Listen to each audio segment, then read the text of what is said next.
दोस्तों, क्या आप जानते हो कि अभिमन्यु असल में किसके पुत्र थे? तो आइए जानते हैं। द्वापर युग में दुष्टों का विनाश करने के लिए भगवान विष्णु श्री कृष्ण के रूप में अवतार लेने वाले थे। तब ब्रह्मा जी ने सभी देवताओं को भी यह आदेश दिया था कि भगवान श्री कृष्ण की सहायता के लिए वह सभी पृथ्वी पर अंशावतार लें या अपने पुत्रों को जन्म दें।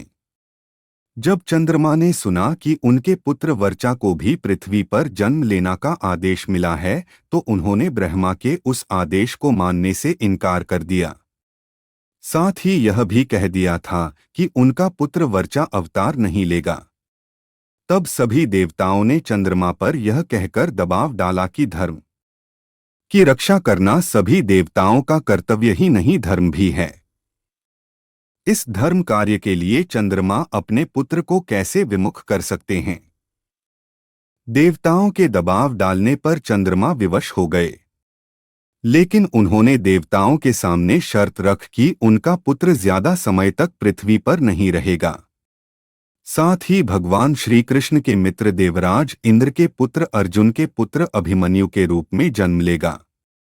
देवता उनकी बात मान गए।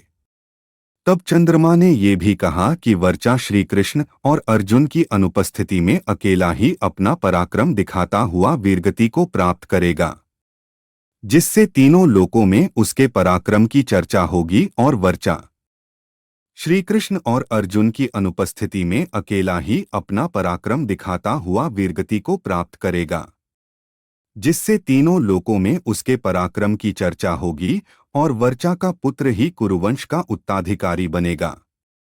चंद्रमा के इस बात को देवताओं ने मान लिया और तब चंद्रमा के पुत्र वर्चा ने महारथी अभिमन्यु के रूप में जन्म लिया। द्रोणाचार्य द्वारा रचे गए चक्रव्यूह में अपना पराक्रम दिखाते हुए अभिमन्यु वीरगति को प्राप्त हो। इसलिए दोस्तों, अभिमन्यु को चंद्रमा का पुत्र भी कहा जाता है।